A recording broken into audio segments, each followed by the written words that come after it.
Salut tout le monde, dans cette vidéo j'explique comment câbler et raccorder un interrupteur simple allumage. A tout de suite. Donc vous avez un premier interrupteur qu'on va installer de la marque Nico. Donc là c'est très simple parce que c'est un unipolaire. Mais vous avez aussi la marque par exemple Legrand. Legrand à ma connaissance ne fabrique plus d'interrupteurs unipolaires, donc simple allumage. Et là on sera obligé de le raccorder avec un va-et-vient ou un deux directions, ça dépend comment vous appelez ça. Et donc on va raccorder un Legrand aussi, comme ça vous voyez un petit peu comment ça se passe. On va commencer par l'interrupteur Nico. Sur l'interrupteur Nico c'est très simple, vous voyez le symbole unipolaire. Le symbole unipolaire c'est le simple allumage qui est en plein milieu de l'interrupteur, donc sur la manette.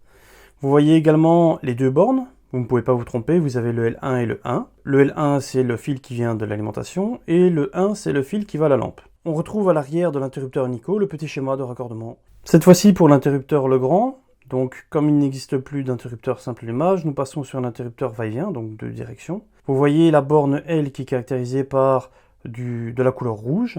Et alors, ensuite, on va utiliser la borne 1 ou 2, peu importe, du moment que le courant passe d'un côté ou de l'autre. Alors, comme on peut le voir ici, j'ai préparé déjà une lampe, un blocher et une alimentation. Donc, on va simuler l'arrivée de courant qui vient directement du coffret de distribution, coffret électrique, c'est un peu comment vous appelez ça. On a donc notre câble qui arrive dans le blocher, et on a notre câble qui part vers la lampe.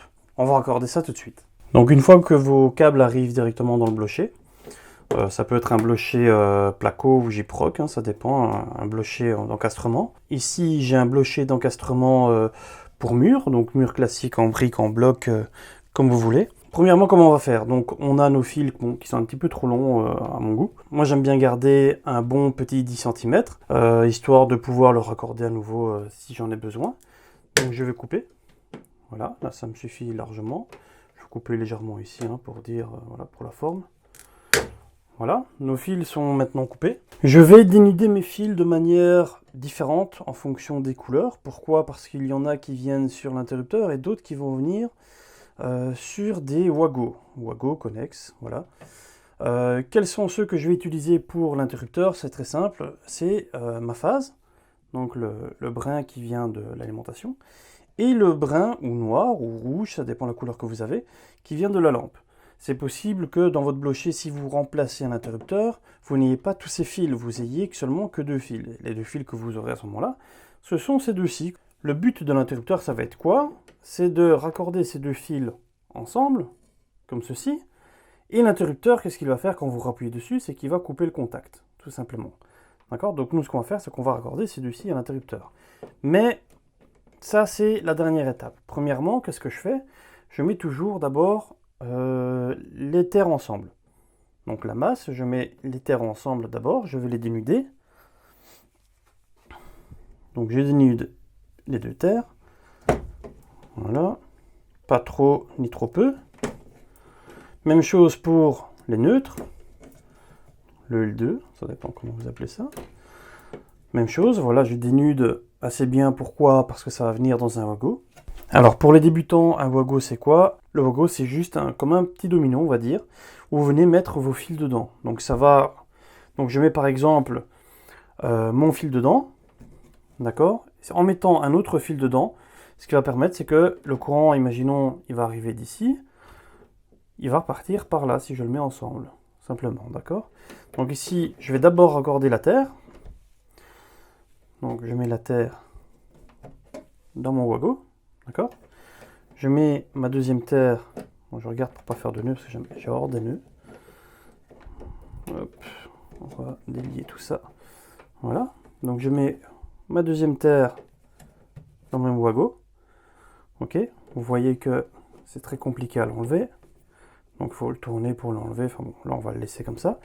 Qu'est-ce que je fais avec mes terres? Bah, pour pas que ça me casse les je le mets derrière. Voilà. D'accord, il va rester bien derrière là-bas. Maintenant, je m'occupe des neutres. Le but étant d'avoir les deux bruns, les deux rouges ou les deux noirs, peu importe, ou même peu importe les couleurs, les avoir séparés pour l'interrupteur. Donc je mets mes deux neutres ensemble. Voilà. Peu importe l'endroit, hein. Les Wago, il n'y a pas d'endroit de raccordement, vous le mettez où vous voulez. Hein. D'accord, donc même chose ici. Je les mets dans le fond. Voilà, peu importe comment. ça n'a pas la moindre importance. Là, ils sont dans le fond, d'accord? Je me retrouve maintenant avec mes deux brins. Le premier ici et le deuxième ici. D'accord? Voilà, j'ai mes deux brins. Mes deux brins, maintenant, je vais les dénuder. Je dénude les deux brins, mais légèrement. Le but étant de les raccorder dans l'interrupteur et de ne pas voir le fil qui dépasse. Donc, la partie dénudée qui dépasse de notre interrupteur. Voilà, donc premièrement, je vais raccorder l'interrupteur Nico. Je vais ensuite faire l'interrupteur Legrand, comme ça, vous voyez un petit peu les deux cas. Le système est exactement le même avec un interrupteur de n'importe quelle marque, ça peut être du Schneider ou une autre marque, peu importe, du Biticino, voilà. Je ne vais pas regarder d'où viennent les fils, peu importe. Donc je vais raccorder un fil sur le 1 et un fil sur le 1. On a l'avantage ici qu'il n'y a pas de borne à visser, c'est simplement des clips, tout comme les Wago que nous avons mis dans le fond de l'interrupteur. Donc je vais le raccorder, je ne regarde pas le sens, peu importe, hop.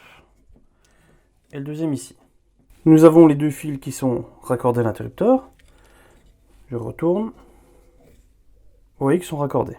On remarque que mes fils ont été dénudés de manière à ne pas voir la partie sans la protection à l'extérieur de l'interrupteur. Alors comment je vais faire ici? Je vais plier simplement le fil d'air à l'interrupteur. Je le rentre. Voilà. D'accord? J'ai oublié de préciser de couper le courant avant de raccorder votre interrupteur, bien sûr. Notre interrupteur étant raccordé, on va l'essayer tout de suite. Voilà, j'ai pas regardé la phase, elle est sur quelle borne, peu importe. Une fois qu'on voit qu'il fonctionne bien, je peux l'installer convenablement dans son blocher. Alors ici, moi j'ai utilisé les pattes de fixation latérale. Vous pouvez également les fixer avec les vis que vous pouvez avoir de part et d'autre le blocher. Voilà, peu importe. Du moment qu'il est accroché, c'est bon. Par-dessus, vous venez mettre la finition de la couleur de votre choix. Bon, ici, on va mettre du blanc. Voilà. Même chose pour la finition qui vient par-dessus. Voilà. Alors, pour ceux qui installent du Nico, petite astuce, vous avez le Nico qui est indiqué dans le bas. Interrupteur installé. Donc maintenant, on va passer à l'interrupteur Legrand. Donc on revient maintenant à notre blocher avec nos deux fils. Je ne touche pas à mes fils derrière, donc le neutre qui est raccordé ensemble, donc les deux neutres, et alors les deux terres qui ont été raccordés ensemble. D'accord? Je n'y touche pas. On va maintenant relier la borne L, donc caractérisée comme je vous ai dit tout à l'heure avec les bornes rouges. Et ensuite je vais mettre le deuxième fil sur le 1 ou sur le 2, peu importe. Donc et ça c'est valable pour n'importe quelle deux directions. Vous pouvez remplacer un interrupteur unipolaire par un interrupteur de direction à votre guise. Donc je vais le raccorder. Le premier sur la borne rouge. Voilà, tout simplement. Et les deuxièmes sur la borne de mon choix. Donc ici, par facilité, je vais le mettre sur le 2. Donc les deux ont été raccordés. D'accord? Donc on a utilisé le L et on a utilisé le 2. Voilà, vous savez maintenant raccorder un interrupteur simple allumage dit unipolaire. Si vous souhaitez que j'explique comment on raccorde d'autres interrupteurs, n'hésitez pas, vous le mettez dans les commentaires. Si vous avez des critiques, vous le mettez dans les commentaires. Je vous dis maintenant à très bientôt dans une autre vidéo. Ciao!